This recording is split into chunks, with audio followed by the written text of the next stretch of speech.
জয় শ্রী মহাকাল। আমি আচার্য সম্ভবীনাথ। আজকের বিষয় হলো শনি চন্দ্রের যোগ। শনি চন্দ্রের যোগে কী হয়, বিষযোগ, এর রেমেডি কী, আজকের বিষয়।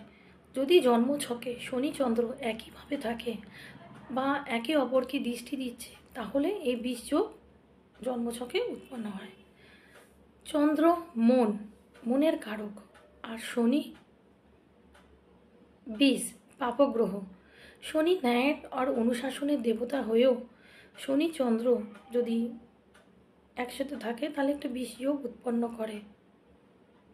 রবির সাথে আলাদা যোগ, মঙ্গলের সাথে আলাদা যোগ। শনি আর চন্দ্র ডিপ্রেশন নিয়ে আসে। জাতক জাতিকার যদি শনি চন্দ্র যোগ থাকে তাহলে জাতক জাতিকা ডিপ্রেশনে যাবে, কখনো কখনো নেশারও অভ্যাস হয়ে যাবে তাদের।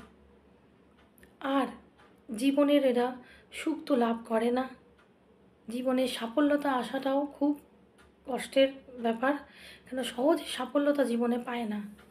সব সময় একটা ডিপ্রেশনে থাকা, একা একা থাকা, না কোনো বন্ধু বান্ধবের সাথে ভালো সম্পর্ক হয়, নিজের মায়ের সাথেও সম্পর্ক ভালো থাকে না, পরিবারের সাথেও সম্পর্ক ভালো থাকে না।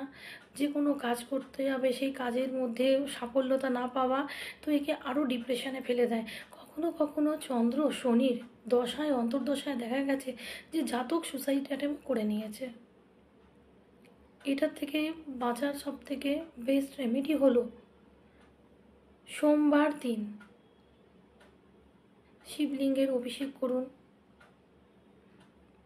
আর মহামৃত্যুঞ্জয়ের মন্ত্র জাপ করুন আর রুদ্র অষ্টকমের পাঠ করুন।